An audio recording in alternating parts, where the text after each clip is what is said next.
নমস্কার, আমার নাম প্রেরণা ঝা। বিখ্যাত লেখক এবং কবি রজত শুভ্র মজুমদার, ওনাকে নিয়ে পরিচয় দেওয়ার ধৃষ্টতা আমার নেই।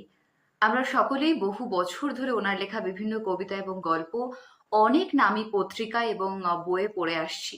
এবং শেষ কিছু বছরে ওনার এক অনবদ্য সৃষ্টি হলো কবিতা মুভি, যেটা হলো কবিতার এক অদ্ভুত সুন্দর চলচ্চিত্রায়ন, এবং যেটা সচরাচর আমরা আগে কখনো কোথাও দেখিনি। এই কবিতা মুভি বিষয়টা যারা সংস্কৃতি জগতের সঙ্গে যুক্ত মানুষ তাদের জন্য তো মনোগ্রাহী বটেই। যারা সংস্কৃতি জগতের সঙ্গে যুক্ত নয়, তাদেরকেও যে দিনে দিনে কবিতার প্রতি আরো আগ্রহী করে তুলবে, এটা নিঃসন্দেহে বলাই যায়। রজত শুভ্র মজুমদারের লেখা একটি বই, বইটির নাম এক ডজন রহস্য গল্প। বইটি প্রকাশিত হয় এই বছর 2023 সালের কলকাতা বইমেলায়, এবং বইটির প্রকাশক ছিলেন দ্বীপ প্রকাশন। প্লেমেট পিকচার্স নামে প্রোডাকশন হাউস এবং দ্বীপ প্রকাশন, আমরা যারা বাচিক শিল্পী, আমাদের কাছে এক অনবদ্য সুযোগ এনে দেন কয়েক মাস আগে। রজত শুভ্র মজুমদারের লেখা এই বইয়ের 12টি গল্পের মধ্যে থেকে যে কোনো একটি গল্পের কিছুটা অংশ পাঠ করে ওনাদের পাঠানোর পরে দুটো রাউন্ড অডিশন হয়, এবং তারপরে যারা ফাইনালি সিলেক্টেড হয় তারা এই বইয়ের 12টি গল্পের মধ্যে থেকে যে কোনো একটি গল্প পুরোটা রেকর্ডিং এর সুযোগ পান।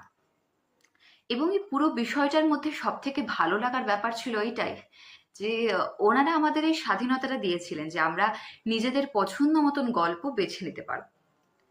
যদিও এই বেছে নেওয়ার কাজটা একদমই সহজ ছিল না, কারণ 12টি গল্পের মধ্যে থেকে 12টিরই বুনন এতটাই শক্ত এবং প্রতিটা গল্প এত সুন্দর রহস্যে মোড়া যে কোন গল্পটা ছেড়ে কোন গল্পটা পাঠ করব, এই সিদ্ধান্তে নেওয়াটা খুবই কঠিন ছিল। বইয়ের থেকে আমি যে গল্পটি পাঠ করেছি সেই গল্পটির নাম অত্যয়, এবং গল্পটি রচিত কলকাতা বিবেকানন্দ উড়ালপুলের দুর্ঘটনাকে কেন্দ্র করে। এবং এই অত্যয় গল্পটি প্রথম প্রকাশিত হয় 2017 সালের 19শে অক্টোবর 19 কুড়ি ম্যাগাজিনে। বইয়ের বাকি গল্পগুলো ছেড়ে এই গল্পটি পাঠ করার কারণ যে এই গল্পের শুরু থেকে শেষ অবধি একেবারে টান টান উত্তেজনায় মোড়া, এবং শেষ লাইন অবধি না পৌঁছলেও আমরা হয়তো আন্দাজ করতে পারবো না যে গোটা গল্প জুড়ে ঠিক কি হয়ে গেল।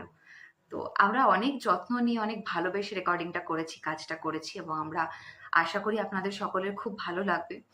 এবং আমার পাঠ করা এই গল্প এবং তাছাড়াও বাকি আরো 11টি গল্প শুনতে আপনাদের কিন্তু নজর রাখতে হবে রজত শুভ্র মজুমদারের ভেরিফাইড ফেসবুক পেজ এবং তার ইউটিউব চ্যানেলে, কারণ এই সমস্ত ভিডিও এবং তার সংক্রান্ত বাকি তথ্য সবকিছুই আপলোড করা হবে তার ফেসবুক পেজ এবং তার ভেরিফাইড ইউটিউব চ্যানেলে।